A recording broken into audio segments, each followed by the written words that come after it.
Alrighty, thank you so much and welcome back to my channel. I am Montgomery, brand attorney and owner of AuthorMark IP Solutions, where I help clients throughout the United States own their genius through trademarks, copyrights, and contracts. Welcome back. If this is your first time here, let's stop for a minute, do me a favor. Make sure to hit the subscribe button because you're going to love this channel. We do a variety of things at the Montgomery TV, and one of those things is a segment that we're going to do today, which is called Murray's Law, where I answer your question. General advice, not legal advice, and doesn't form any type of attorney-client relationship, but I help give some clarity on some things. The questions are submitted in the Facebook group, the Genius Lounge, which is on Facebook, or you can drop your questions in the comments below and I will pick one to do. This week's question is a really good one. I talk to my clients about this subject all the time, but today's question is, if I register my logo and it includes my trade name and my slogan, will it protect all three? Will it protect all three? So let's give a visual, right? So you have your logo, let's think Nike, the Nike swoosh, right? And then you have Nike, the name, and then right below it you have Just Do It. And that's what they want to register in their trademark application. And what they want to know is, will it protect the swoosh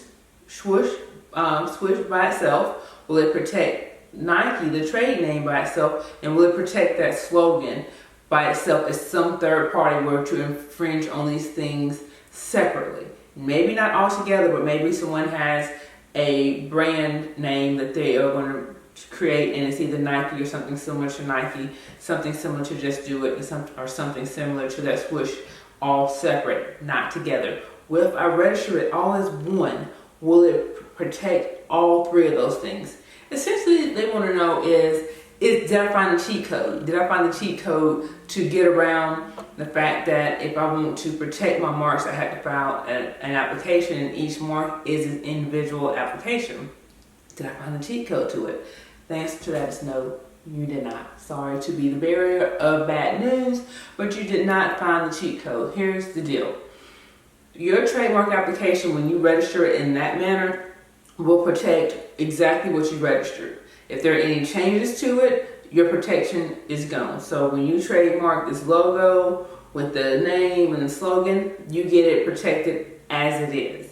If you want to protect that trade name separately and make sure that no one's able to use anything same or similar to that trade name, you're going to want to register that in a separate application. And the reason is, when you have it all together, your protection is limited to what you register and anything same or similar. There can be an argument made that, oh, if I just use this name that's similar to this portion that's in this big application with this logo, right? Consumers aren't going to confuse me with them because look, they have all this stuff together and I just have this, and it's not even the same thing. Like, I'm not even using Nike. I'm using something similar to Nike, but not Nike, right? So you want to make sure that no one is able to make that argument. So what you need to do is file separate application. You're going to want to file separate application. You want to file an application for your logo, you're going to file one for your trade name, and one for your slogan if those things are important to your business. Now, if you're on a budget and you're like, LaKanya, that's why I wanted to put it all together because I don't have the funds to register them all separately. What should I do? You should prioritize your applications.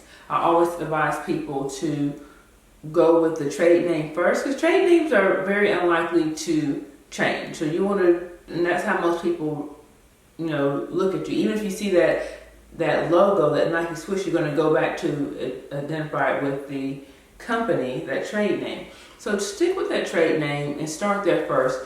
When it comes to logos, we get these logos and we love them, and then as we grow in our business, as we grow in our market, we're like, this doesn't really connect with our community, with our consumers the way that we want it to. Because a lot of times, let's face it, a lot of times when we're getting business, the first thing that we want to get is what? A logo. And then we go to Fiverr or we go to somebody who creates just that, a logo. But they do it without really taking into consideration what we do and who we do it for and what message we want to send. So oftentimes couple months, even a couple of years down the line, that logo no longer fits our business, and so we have to redo it.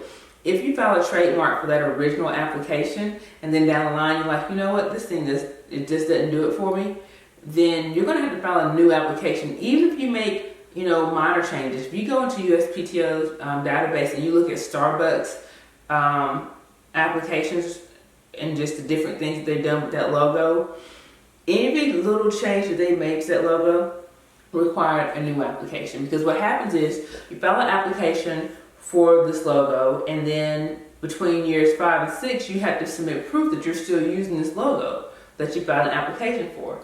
If you have any changes to it and you submit to them how you're using it, right, and they're going to say, no, it's a different logo, it's not the same thing that we protected 5-6 years ago, and you're going to have to file a new one.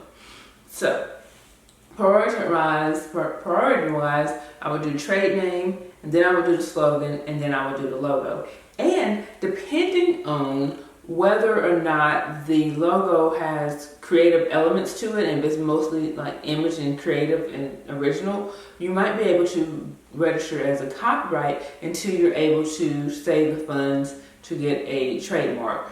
Keep in mind that the copyright does not replace the trademark. The copyright does not offer the same protection as a trademark, but it will offer you some protection. So if someone tries to use it without your permission, you will have some sort of recourse. Okay? That is today's Murray's Law. Tell me what you thought about it in the comments. Did you learn something that you didn't know? Did you find this information valuable? Your comments really help me to know that this is valuable and that I should take the time out of my week to create these videos.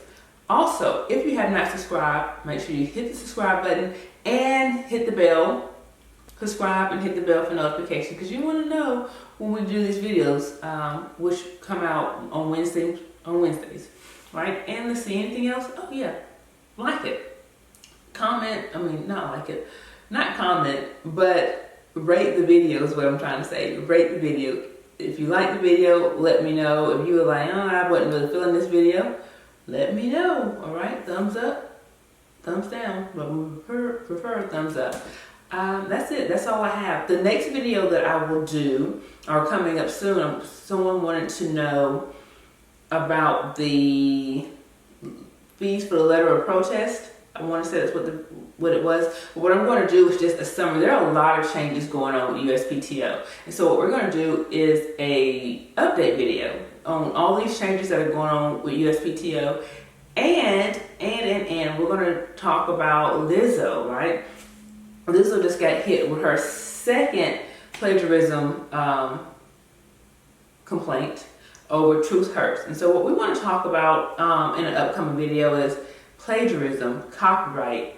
Are they the same thing? Are they different? What do you need to know as a business owner about plagiarism and copyrights? All right? Talk to you later. Oh, and until next time, keep building your business and owning your genius.